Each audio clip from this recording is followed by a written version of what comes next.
We'll now proceed to install the ViPR Data Services instance, and this is used for Object on File. In order to do this, from the admin section, navigate to Data Services. Read through the configuration information, and we can see that it tells us to download a config.iso file. This is a file generated by ViPR, and this file should be copied to the same folder where the ViPR installation files are.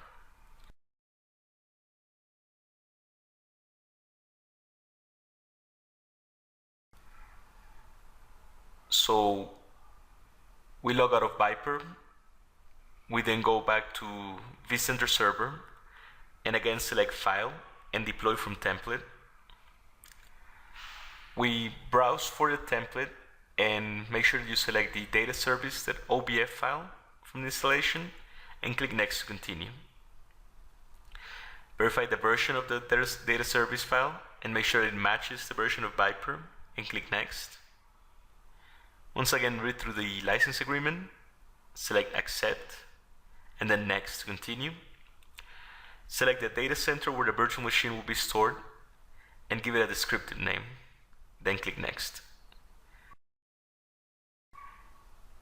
Then select the Management ESX server to install the instance, and once again click Next. And the next step is important. Make sure that you don't select the ViPR vApp as your destination. So you need to keep the data service instance separated from the controller. Once you do that, click Next. We again select a thin provision disk and click Next. And here we get the option to enter IP addresses for this instance. So enter the IP address followed by the subnet mask and then the gateway. Click Next and verify all the information that was entered in the previous steps. If all this information is correct, select Power On after deployment and click Finish.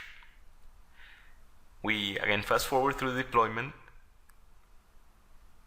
Once it has concluded, we see a success message. We say Close, and we can see our data services node is being deployed as we speak. Well, now that we see that the data services node has actually booted up, we again want to make sure that we have connectivity. So we open our command prompt and we try to ping the IP address that we set on that data service node. And we see that there is connectivity. Next thing we do is we open up a browser, connect to ViPR.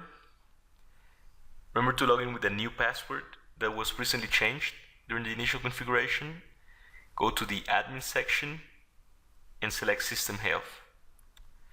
In this view, we can see that we have 3 controller instances, and we also have the single data service instance in there as well. And we see that they're all functioning properly. So this concludes our ViPR initial installation.